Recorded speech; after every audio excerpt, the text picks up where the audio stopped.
உங்கள் இதயங்களின் எண்ணமாய், உங்கள் பதிவுகளின் வண்ணமாய், தாமிரா வெப் டிவி. உங்கள் பதிவு நிரந்தர பதிவு. I am Smita and my co-partner is Gayatri, and we are from University of Kerala, and our topic is Trends in Social Science Research under the guidance of Dr. Mini Devi Miss, Department of Library and Information Science. And let me start my paper with an introduction.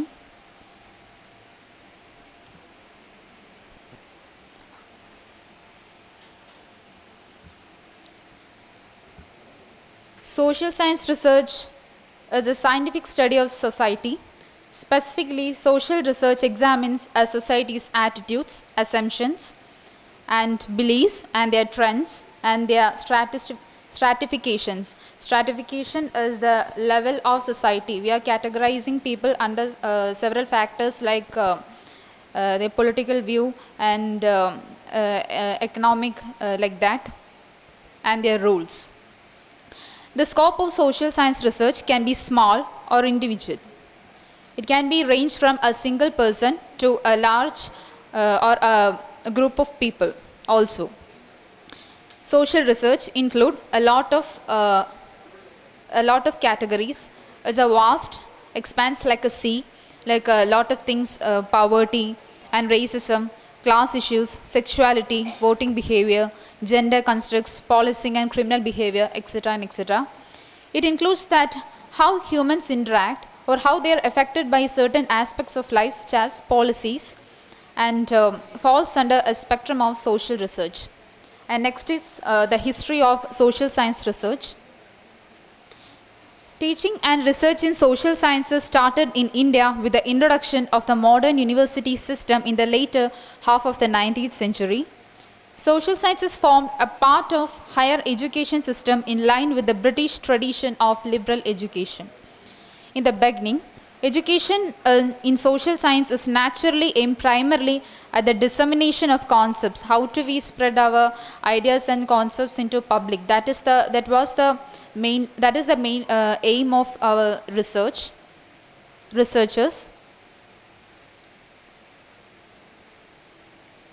A limited significant trend developed to question the application and usefulness of Western theories and concepts in the Indian context with the emergence of national movement for independence. Such a trend, however, did not gather much strength due to the colonial government's hostility to anything that resembles protest against the British dominance, because our social structure was like that. So we cannot gather much strength about this thing. With the growth of positivist theoretic tradition, a significant body of thought and literature exploring a new path for India's socio-economic regeneration after the impending political independence emerged in the time of 1930s and 1940s.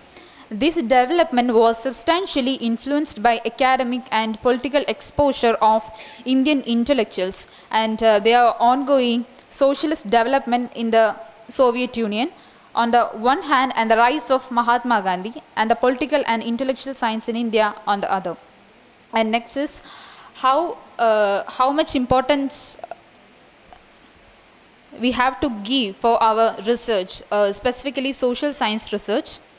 Generally, social science is defined as scientific study. It's not a common study. We are studying through several logical methods or a scientific way of human society and of individual relationship in our society.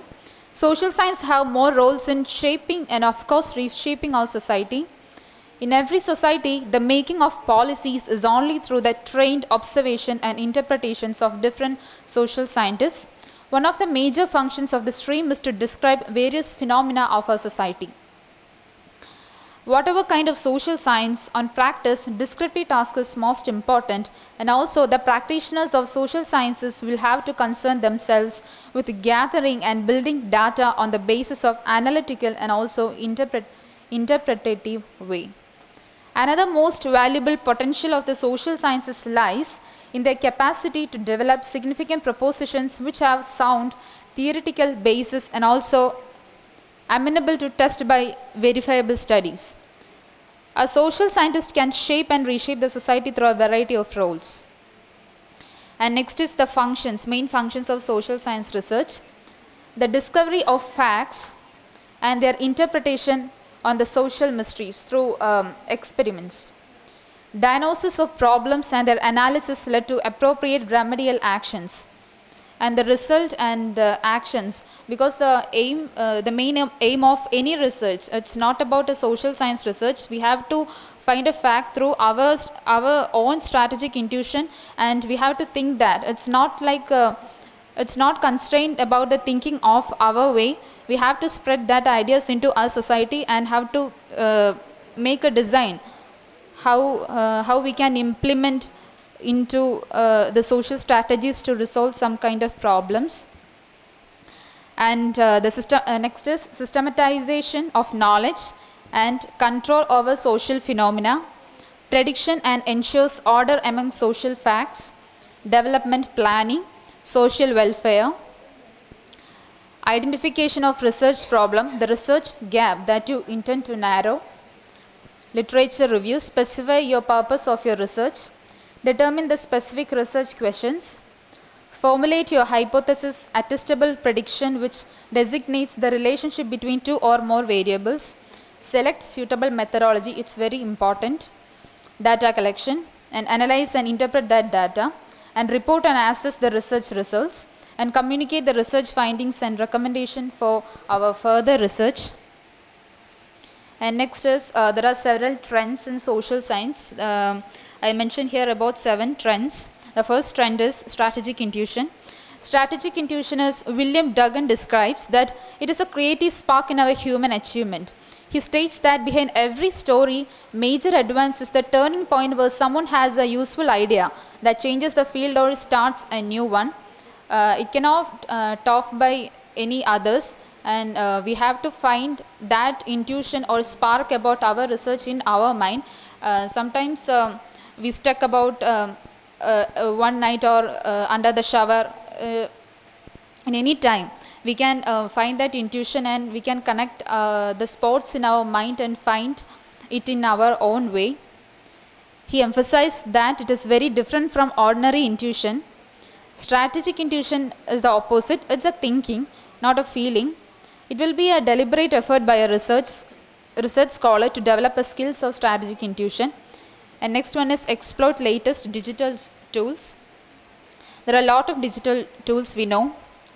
World cloud analysis, Google Trends, and sentiment analysis, etc. are some of the very effective digital tools available for access to anyone in the current environment. And also there are a lot of softwares are there, and we can also download the journals and thesis in a particular way. Sometimes we have to pay for that, otherwise we can download that journals or thesis, anything, only using an internet connection. And trend number 3 is scriptural reference. There is no problem in this world reference of which in some form has not been made in our ancient scriptures. The identity of faith does not matter. Actually, it is closely related to some holy beliefs. And next is theory correlation. We have to find one or more than one theory and can be correlate that theories suitably for our research. That is the ability of a true researcher. Hypothesis is a formal question that a researcher intends to resolve. Desired characteristics of hypothesis are also well known in the academic domain. Scientific theories exist on every possible subject, and a research design is likely to be more effective if we reinforce it with existing proven theory on the subject. A researcher may identify a particular theory or group of theories most closely relevant to the research topic and establish it as a founding logic for his own research design. The selected theory may be seconded or debated, it depends on the context. To take it a level higher, great researchers in history have contributed theories that so well explain every phenomenon we experience in our daily lives. And trend number 5 is leverage technology. We use several methodologies for our research, like digital qualitative methods and online interviews and focus groups, Focus groups like an open discussion to discuss our research ideas, and it very helpful for us. And applied anthropology methods. Anthropology methods is we are resolving several problems using anthropological ideas, and a qualitative ethnography and complexity theory, and the intersection of qualitative research practice, design based research, critical race theory approaches to quantitative methods, etc. And next trend is focus on our personal observation, statistics in the scientific method of collection, classification, representation, analysis and interpretation of numerical data. A good number of unintentional mistakes are caused by employing the wrong method to address research questions. So we have to very careful about take the data of through numerical methods or kind of numbers. And next is race to the passes. The main thing is the following 7 trends are quoted from the open source: IoT networks, dark data, chief data officers, quantum computing, open source. There are a lot of open sources are available. These are a kind of digital sources, and I am concluding here. For the past century, social science research was done based on tested research methods. The government administrative data, surveys, etc. are analyzed. Computerization had simplified and facilitated the work. For healthy and balanced development of social sciences, there should be enough scope for the social scientists to be able to undertake research on the themes of their choice and with the scope and method they consider appropriate. Thank you. உங்கள் இதயங்களின் எண்ணமாய், உங்கள் பதிவுகளின் வண்ணமாய், Thamira web TV. உங்கள் பதிவு நிரந்தர பதிவு.